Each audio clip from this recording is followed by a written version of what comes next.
I think you are here for one of three reasons. You're trying to understand what all the hype is around this camera, and you're concerned it is just a trending fling not based on factual benefits. Or you already have an X100 series camera and you're wondering if this is worth the upgrade. But this video is to address a third reason, a reason no one else will address. A reason for dislikes and negativity, for thumbs down and heckles up, for sad comments and passionate rage. You might be watching this video because you've owned an X100 series camera before and it just wasn't for you.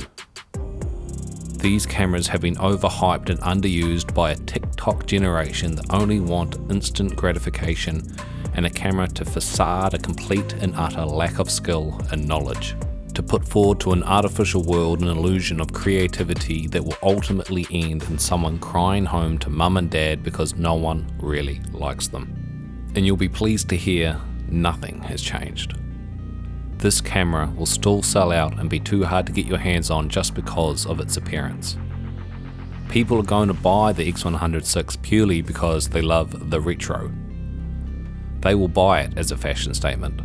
They will buy it because of how they look using it. Because a rangefinder style camera still allows your face to be shown when using, so when you're trying to engage with your subject, you are not hidden behind the lens, but there with them, experiencing what they are, sharing the emotion, and just another human. Some of the people that are going to buy this camera have absolutely no idea how to edit photos.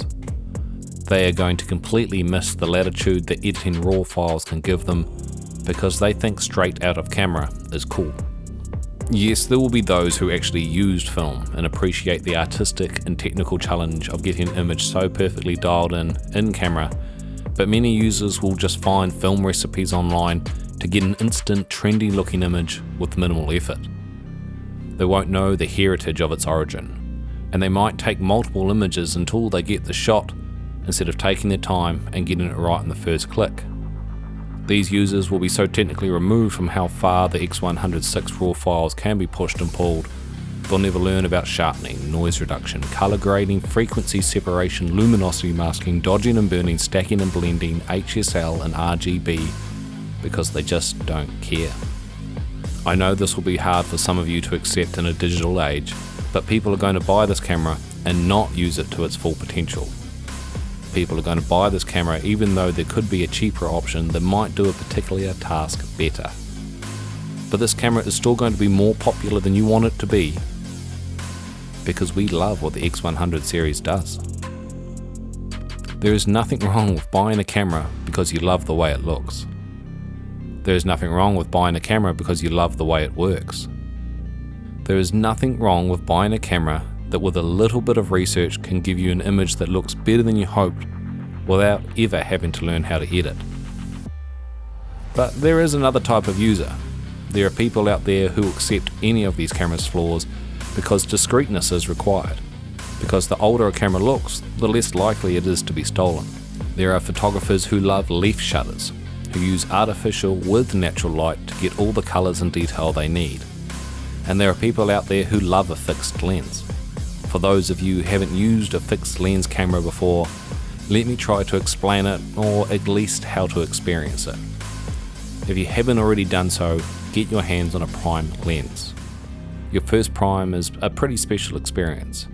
There are many perks to a prime lens, but the main thing first time users experience is the amount of mental energy you can put into composure creativity. Suddenly, not having to worry about zooming your lens just makes every other aspect of photography that little bit easier to think about, that little bit easier to push your limits to a higher level. Now think of that experience multiplied, when changing your lens also isn't an option, when what you've got is it. You accept it, you make it work, and you push what you thought wasn't possible until you fail or succeed. And some of us love that challenge. X100 users love that push to work it out, to find a way to create. That wasn't easy for them, to find something new, push what you were sure couldn't be moved, and to feel a reward of hard work. There is a slower, more mechanical way of using the X100 that can be dialed in without even needing to turn the camera on. I've said this before about Fujifilm cameras, but it has never been more true than it is for the X100VI. If you are feeling a little uninspired, if you have lost the photographic drive, if what you do every day just saps your will to get out and feel excited and creative, then maybe the X100VI is for you. Having a fixed lens on a small, discreet camera and going for a walk with a film recipe you have dialed in to suit your taste, to push you out of the house and get you into a headspace where you feel happy, healthy, and rewarded, then maybe you will start to understand.